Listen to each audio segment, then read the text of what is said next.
El pasado 30 de julio de 2014, la Asamblea Legislativa de El Salvador aprobó 3 decretos. 2 de ellos contienen reformas tributarias a la Ley del Impuesto sobre la Renta y al Código Tributario, y el tercer decreto que se refiere específicamente a la creación de la Ley de Impuesto a las Operaciones Financieras. Bien, iniciaremos primero por el análisis de las reformas a la Ley del Impuesto sobre la Renta.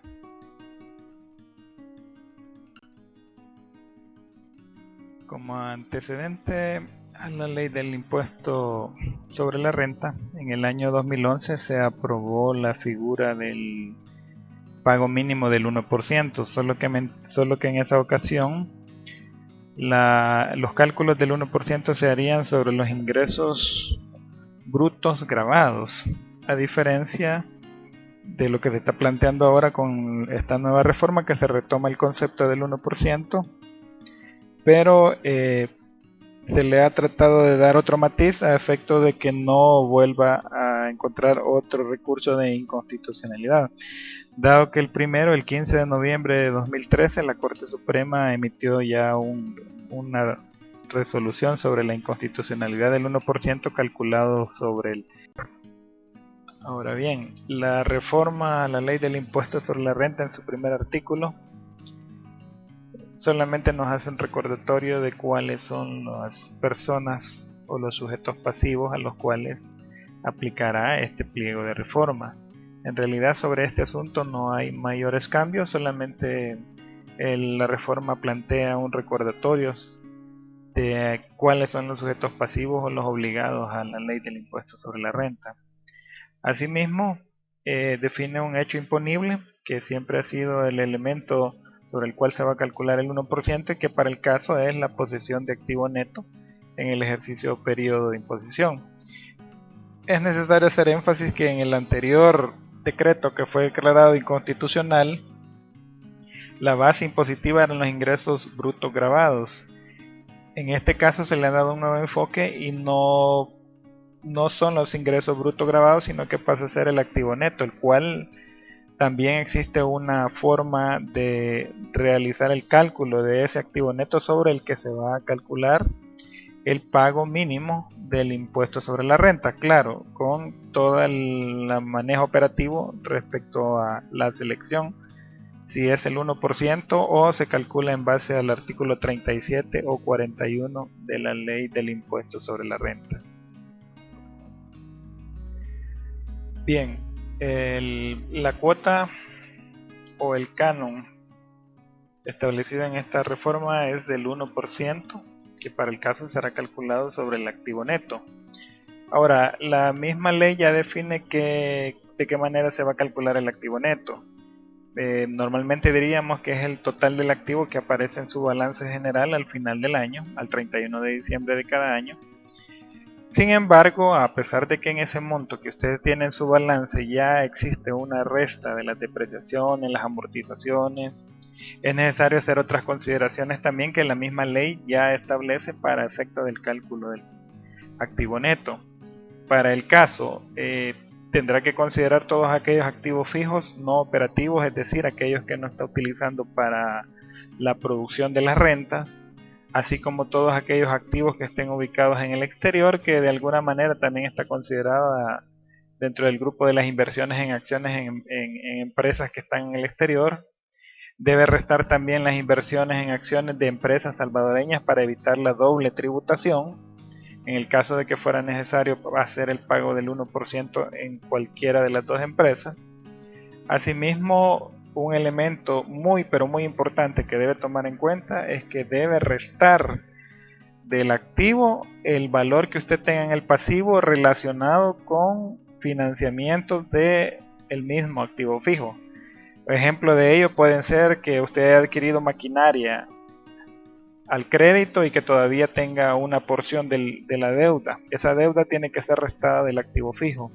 También existen algunas otras deducciones o restas que tiene que realizar. Por ejemplo, para las empresas que se dedican a la agricultura y la ganadería, todos los activos destinados a esa actividad es necesario restarlos del activo. En el caso del sistema financiero y aseguradoras también, los bienes inmuebles que hayan sido embargados o recibidos como dación en pago o las reservas técnicas, esas tienen que ser restadas también del activo, ¿verdad? Que de alguna manera ya se presentan restadas en el activo total. Asimismo, como esta reforma también reconoce la prevalencia de las normas técnicas de contabilidad que sean aprobadas por el Consejo de Vigilancia, y el cual ha establecido que son las NIF completas o las NIF para pymes las que deben ser utilizadas como marco de referencia contable, aparecen otros tipos de registros, como por ejemplo el deterioro del valor de los activos, que es uno de los elementos que se tratan en las normas internacionales de información financiera y que de alguna manera tiene un registro específico dentro de cada uno de los elementos del activo. Estos elementos de deterioro, estos tienen que ser también considerados ser sustraídos del monto total del activo. Como resultado de esto tendremos el activo neto o imponible sobre el cual tendremos que calcular el 1%. Algo muy importante en esto. Resulta que hay una condición también dentro de las reformas, y es que el valor del activo no podrá ser mayor al total de los ingresos brutos grabados. Esto nos indica que una vez que tengamos que haber calculado el activo neto, tendremos que comparar ese valor con el valor de los ingresos brutos grabados que aparecen en nuestro estado de resultados. Si los ingresos brutos grabados son menores, pues ese será el monto sobre el cual habrá que hacer el cálculo, pero eso no indica que estamos volviendo al anterior concepto del 1% que fue declarado inconstitucional, sino más bien es una condición a efecto de que no se pueda sobrepasar la capacidad contributiva del contribuyente.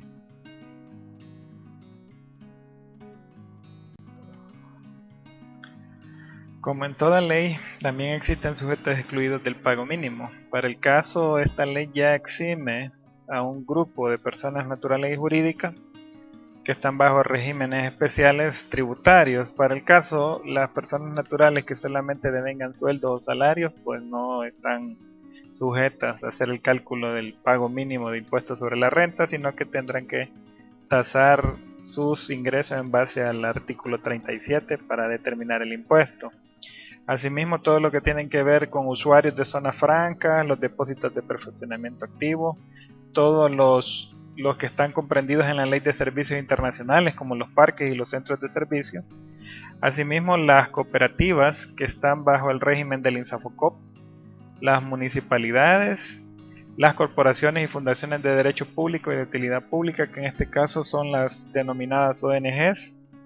Asimismo, los entes y fideicomisos estatales que no están sujetos al pago mínimo. También hay algunos exentos por disposiciones de ley, como el caso de los servicios consulares que están comprendidos en el artículo 4 de la Ley del Impuesto sobre la Renta, y otros que la Asamblea Legislativa determine que no deberán pagar impuestos sobre la renta. Hay algo muy importante en esto, y es que las nuevas empresas tienen 3 años después de haber obtenido su NIT, ¿verdad? Durante ese periodo de 3 años no estarán afectas a hacer el pago del 1%. No importa el nivel de inversión, siempre y cuando hay una condición de que sean inversiones nuevas. O sea que en este caso, por ejemplo, las fusiones de empresas no estarán comprendidas como beneficiadas, a pesar de que pudieran obtener otro número de NIT o que pudieran haber tenido otra escritura diferente. La condición básica es que sean nuevas inversiones y durante 3 años después de que hayan obtenido el NIT, porque a partir de esa fecha es cuando se cuenta el plazo. A partir de ese momento, 3 años, no estarán sujetas a hacer el cálculo del pago mínimo y únicamente tendrán que pagar sus impuestos conforme al artículo 41 en el caso de las sociedades, o en el artículo 37 en el caso de que sean personas naturales o empresas mercantiles de carácter individual. Asimismo, otros que no son afectados por esto del cálculo del pago mínimo serán aquellos que están en zonas que sean declaradas de emergencia o en catástrofe, como el caso que ha sucedido en El Salvador, donde muchas zonas prácticamente han sido afectadas, ya sea por terremotos o por inundaciones o por desastres naturales. Cuando se ha declarado un estado de calamidad pública, en esos casos las empresas que estén comprendidas dentro de esa región no estarán sujetas a hacer el pago mínimo del impuesto sobre la renta.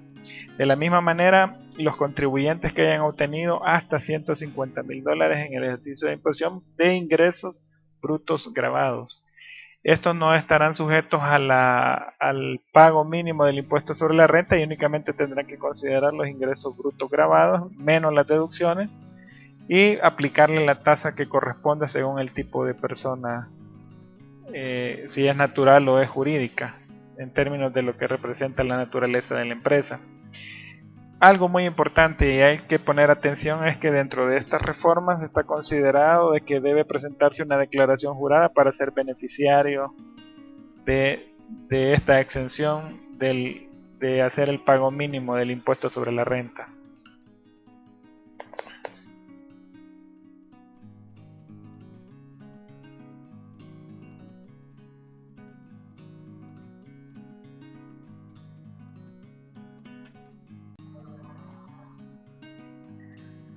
Si ahora usted se pregunta cómo hará el pago anual del impuesto sobre la renta, si tendrá alguna variación, pues déjeme indicarle que no, que únicamente será necesario presentar la declaración anual de impuestos sobre la renta en un formulario que será modificado por la Dirección General de Impuestos Internos.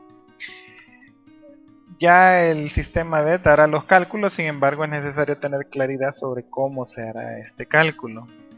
En primer lugar hay que hacer un cálculo del impuesto sobre la renta conforme a la naturaleza de persona que sea, si es persona natural o jurídica.